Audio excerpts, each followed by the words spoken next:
Hello আমার university of গৌরবঙ্গের সকল ভাই বোনেরা, তোমরা দেখছো আর্গ দর্শন ইউটিউব চ্যানেল। তো বন্ধুরা, আজকে তোমাদের কাছে আবার একটি নতুন সাজেশন ভিডিও নিয়ে হাজির হয়েছি।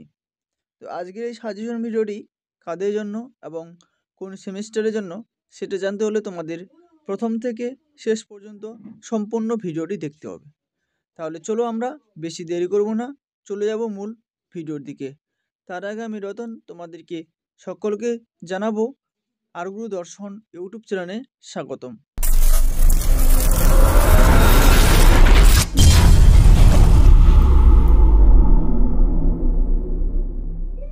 তো বন্ধুরা, ফাইনালি এখন আমরা মূল ভিডিওতে পৌঁছে গেছি। তো যেসব আমার ভাই বোনেরা ও বন্ধুরা ইউনিভার্সিটি অফ গৌরবঙ্গের অধীনে যে সমস্ত কলেজগুলি রয়েছে, তোমরা সেই সমস্ত কলেজগুলিতে 4 ইয়ার্স আন্ডার গ্র্যাজুয়েট প্রোগ্রাম কোর্সে বর্তমানে 3rd সেমিস্টারে পড়ছো, তো যাদের মেজর হিসাবে হিস্ট্রি সাবজেক্টটি রয়েছে, MC5 হিসাবে পেপার কোড, তাদের জন্য আজকের এই ভিডিও। তো MC5-এর যে পেপার নেমটি রয়েছে সেটা হচ্ছে হিস্ট্রি অফ ইন্ডিয়া 1200 থেকে 1526। এই খ্রিস্টাব্দের মধ্যে যে ইতিহাসগুলো পড়তে হবে সেগুলো হচ্ছে social, cultural and economics history. তো এই পেপার কোড থেকে যে প্রশ্নগুলো তোমাদের কাছে আজকে তুলে ধরবো, সেই প্রশ্নগুলো সবগুলোই অতি গুরুত্বপূর্ণ রয়েছে। তাহলে চলো আর বেশি দেরি করব না, চলে যাব সেই প্রশ্নগুলোর দিকে। প্রথম বিভাগ কয়ের মধ্যে যে প্রশ্নগুলো রয়েছে সেগুলো সবগুলোই অতি গুরুত্বপূর্ণ। তার আগে বিভাগ ক থেকে তোমাদের টোটাল মান থাকবে 20 নম্বরের।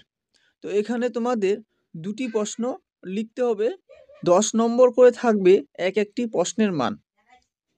তো প্রথম যে প্রশ্নটি রয়েছে বিভাগ ক থেকে, সেটা হচ্ছে আলাউদ্দিন খলজির বাজার নিয়ন্ত্রণ নীতি এর পটভূমি ও প্রধান বৈশিষ্ট্যগুলো আলোচনা করো। দ্বিতীয় প্রশ্নটি রয়েছে তুর্ক আফগান যুগের ভক্তি আন্দোলনের উৎপত্তি ও বিকাশ সন্ধান করো। 3 নম্বর প্রশ্ন রয়েছে সুলতানি আমলে ইকতা ব্যবস্থা মাধ্যমে শাসক শ্রেণীর মধ্যে রাজস্ব সম্পদ কিভাবে বন্টন করা হতো। 4 নম্বর প্রশ্ন রয়েছে বিজয়নগর সাম্রাজ্যের সমাজ ও অর্থনীতি সম্পর্কে একটি নোট লেখো। 5 নম্বর প্রশ্ন রয়েছে তোমাদের জন্য সুলতানি আমলে ইন্দো ইসলামিক সাহিত্যের বিবর্তনের একটি বিবরণ দাও। 6 নম্বর প্রশ্ন রয়েছে বাংলার হোসেন শাহী রাজবংশের অবদান ও তাৎপর্য বিশ্লেষণ করো। 7 নম্বর প্রশ্ন রয়েছে সুলতানি আমলে বিজ্ঞান ও প্রযুক্তির উন্নয়ন বিশ্লেষণ করো। তো এখানে তোমাদের আমি 7টি প্রশ্ন তুলে ধরেছি। এই 7টি প্রশ্নের মধ্যে তোমরা অনায়াসে 2 থেকে 3টি প্রশ্ন কমন পেয়ে যাবে। আর এখন দেখব আমরা বিভাগ খ থেকে যে প্রশ্নগুলো রয়েছে সেই প্রশ্নগুলো। তো বিভাগ খ এর প্রশ্নগুলো দেখার আগে তোমাদের কাছে ছোট্ট একটা রিকোয়েস্ট করব, তোমরা যদি এই ভিডিওটি প্রথমবার ভিজিট করে থাকো তাহলে তোমরা এই আরগুরু দর্শন ইউটিউব চ্যানেলটি সাবস্ক্রাইব করে পাশে থাকা বেল আইকনটি অল করে রেখো, আর বন্ধুদের কাছে এই ভিডিওটি শেয়ার করে দাও। তো বিভাগ খ এর যে টোটাল মান থাকবে 10। এখানেও তোমাদের 2টি প্রশ্ন লিখতে হবে, প্রত্যেকটি প্রশ্নের মান থাকবে 5 নম্বর করে। তো বিভাগ খ এর যে প্রথম প্রশ্নে রয়েছে সেটা হচ্ছে খলিফা। দ্বিতীয় প্রশ্নে রয়েছে কবির। 3 নম্বর প্রশ্নে রয়েছে মাহমুদ গাওয়ান। 4 নম্বর প্রশ্ন রয়েছে বৈষ্ণব আন্দোলন। 5 নম্বর প্রশ্ন রয়েছে গুরু নানক।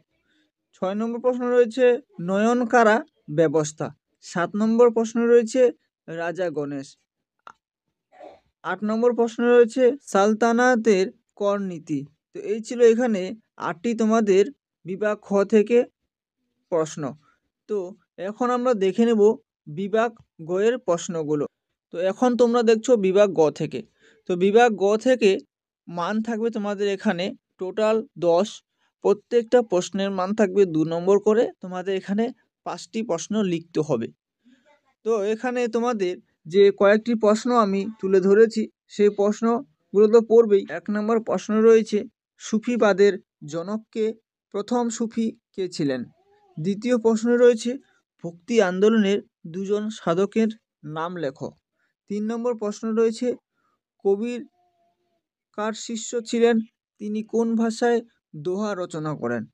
4 নম্বর প্রশ্ন রয়েছে, গুরু নানকের মূল শিক্ষা কি ছিল? 5 নম্বর প্রশ্ন রয়েছে, গুরু নানকের 2টি বাণী লেখো। 6 নম্বর প্রশ্ন রয়েছে, বিজয়নগরের কবে কে প্রতিষ্ঠাতা ছিলেন? 7 নম্বর প্রশ্ন রয়েছে, কে কবে দিল্লিতে সুলতানি শাসক প্রতিষ্ঠা করেন? 8 নম্বর প্রশ্ন রয়েছে, সুলতানি আমলে হিন্দুদের অবস্থান কেমন ছিল? 9 নম্বর প্রশ্ন রয়েছে, ইক্তা ব্যবস্থা বলতে কি বোঝো? 10 নম্বর প্রশ্ন রয়েছে, খলিফা শব্দের অর্থ কি?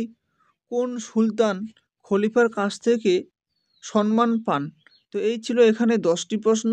তো তোমাদের আমি বলবো এই বিভাগ খ থেকে তোমাদের শর্ট প্রশ্নগুলো অনেকগুলো পড়তে হবে, এবং বিভাগ গ থেকে আমি যে 10টি প্রশ্ন তোমাদের দিয়েছি এখান থেকে তোমরা হয়তো 2 থেকে 3টি কমন পেতে পারো। বাকি প্রশ্নগুলো এখান থেকে কমন দেওয়া সম্ভব না, কিন্তু আমি বলবো তোমরা বিভাগ গ থেকে যে 2 প্রশ্নগুলো রয়েছে তোমরা সেই প্রশ্নগুলো পারলে তোমরা এই ভিডিওর নিচে আরগুলো দর্শনের তরফ থেকে একটি অ্যাপ এর লিঙ্ক দেওয়া রয়েছে, তোমরা এই অ্যাপটি ডাউনলোড করে নাও। দেখবে ওখানে তোমাদের হিস্ট্রির কিছু শর্ট প্রশ্ন রয়েছে, তোমরা সেখানে হিস্ট্রির কিছু বা ইতিহাসের কিছু শর্ট প্রশ্ন পেয়ে যাবে। তো আজকের ভিডিওটি এখান থেকে শেষ করছি। দেখা হচ্ছে তোমাদের সঙ্গে অন্য কোনো এক নতুন ভিডিওতে।